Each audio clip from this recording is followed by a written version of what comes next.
पाकिस्तान में बहुत ज़्यादा लोग वहम के मर्ज़ का शिकार हैं। लोगों को अल्लाह रसूल के बारे में मुख्तलिफ ख्यालात आते हैं और जिससे वो परेशानी का शिकार हो जाते हैं, और अगर इलाज कर लिया जाए तो एक बहुत बेहतर ज़िंदगी गुजारी जाती है।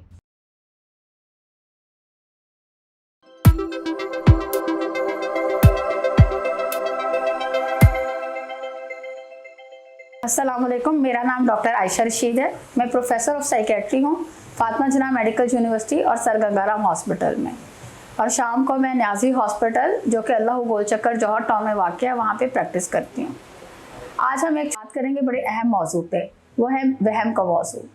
इस मौजू को चुनने की ये वजह है कि देखा गया है कि पाकिस्तान में बहुत ज़्यादा लोग वहम के मर्ज़ का शिकार है, और ना सिर्फ वो इस मर्ज़ का शिकार है बल्कि वो इस यकीन का भी शिकार है कि वहम जो है वो लाइलाज होते हैं। लेकिन हम आज की वीडियो में छोटी सी बात करेंगे कि हर वहम जो है वो काबिल इलाज है।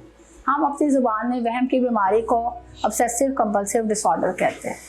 ऑब्सेसिव कंपल्सिव डिसऑर्डर एक ऐसा डिसऑर्डर है जिसमें इंसान को कोई भी सोच आ जाती है, जैसे कि मतलब सोच आ गई कि मेरे हाथ साफ़ नहीं हैं, हाथ गंदे हैं, और उसको नतीजे में वो कोई भी काम एक्ट करना शुरू कर देता है। मतलब हाथों को बार बार धोना शुरू कर देता है, और लेकिन बार बार हाथ धोने के बावजूद उसको ये सोच नहीं जाती कि हाथ साफ़ नहीं है, तो इसके नतीजे में वो लंबे लंबे अरसे तक हाथ धोते रहते हैं या बहुत देर देर तक नहाते रहते हैं।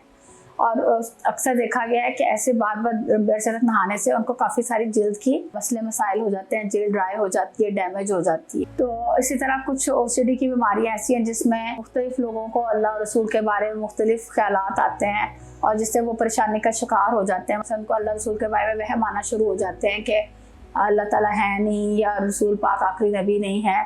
तो और इस बात से चूँकि हम सब मुसलमान हैं तो हम सब लोगों को इस तरह उससे बहुत ज़्यादा एंजाइटी होती है। लेकिन आज की इस वीडियो में मैं आपको ये बताना चाहूँगी कि अगर आपको इस तरह की सोचें आती हैं तो हो सकता है ये एक बीमारी हो। आप जो है वरना लोग ज़्यादातर समझते हैं कि शायद हमें कोई सज़ा मिल रही है और या शायद शैतान हमारे दिमाग में ख्यालात डाल रहा है, तो असल में ये वसवसे तो हैं, और लेकिन हम ये बीमारी है और ये काबिल इलाज है। तो अगर आपको भी इस तरह का कोई मसला है तो आप उसका इलाज कर सकते हैं।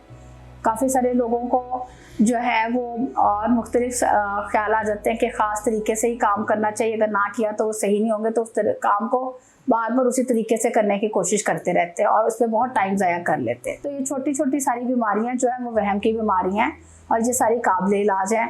दवाइयों से भी इलाज किया जाता है और बातचीत के ज़रिए भी इलाज किया जाता है, और अगर इलाज कर लिया जाए तो एक बहुत बेहतर ज़िंदगी गुजारी जाती है। एंटी डिप्रेसेंट दवाइयाँ हैं इनके इलाज के लिए, और बहुत सारी काउंसलिंग के तरीके हैं। अगर आपको भी ऐसा कोई मसला है तो आप हमसे रब्ता कर सकते हैं न्याजी अस्पताल में, जहाँ पे मैं 6 से 8 बजे तक बैठती हूँ, जो कि अल्लाह गोल चक्कर जौहर टाउन में वाक़ है, या सुबह फातिमा जिन्ना मेडिकल यूनिवर्सिटी या गंगाराम हॉस्पिटल में। शुक्रिया बहुत बहुत।